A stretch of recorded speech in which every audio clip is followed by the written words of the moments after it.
冇搞錯啊？咁快就用生人菜嚟煲湯，一陣苦澀味㗎。依家秋風天唔係正當造咩？雖然佢係農曆9月至3月份當造，但係一定要霜打之後啊，去咗啲苦澀味，咁煲出嚟啊，先又腍又甜㗎嘛。早講嘛，我仲浸喺陳腎攞嚟煲湯嘅，諗住潤下豬肺啊嘛。唉，用白菜膽煲都得㗎，仲潤啊！白菜膽呢，又叫矮腳白菜喎，呢種煲起身呢，先夠腍夠甜㗎。長嗰種啊，只能夠攞嚟炒餸啊，唔好搞錯啊！南北杏呢，最好揀到搣咗衣嘅，咁樣先容易煲出味。嗱，靚嘅陳腎呢，唔使飛水㗎噃，我哋用和暖水將佢浸軟佢，切片備用。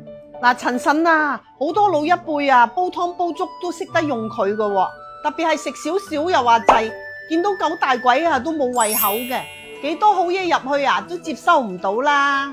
嗱，靚嘅陳腎咧，其實係用麻鴨嘅腎嚟做㗎吓，而且係用鹽同酒自然風乾而成嘅，顏色咧係暗紅棕色嘅，你用燈照佢啊會透光㗎，曬得夠乾嗰啲咧佢係比較硬身嘅吓，聞落去啊有好香嘅乾貨味，而且浸完之後好靚㗎，你睇下呢個位置仲會發光㗎，咁就為之靚嘢啦。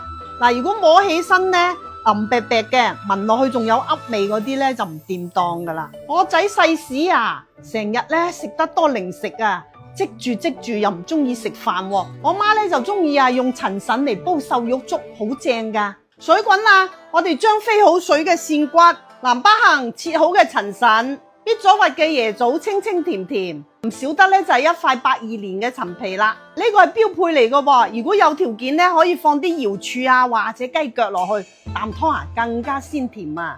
大火先煲佢半個鐘，夠鐘啦，我哋再擺埋啲紅蘿蔔同埋白菜膽落去，將佢煲滾之後咧，再轉翻文火煲佢半個鐘，咁就搞掂啦。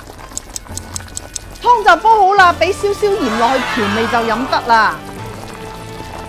哇！唉，見你送貨咁辛苦啊，整碗你嘆下啦。哇，啖湯甜到，有陳腎同南北杏嘅香味啊！嗰啲陳腎啊，越嚼越香啊！你記得食晒佢啊！特別係收燥天啊，乾乾確確，慶合合。細路哥恩滋滋又唔中意食飯嘅，八姑呢個視頻你要記得收藏啦，如果唔係碌走咗啊，揾唔翻噶啦。關注八姑，日日有靚湯。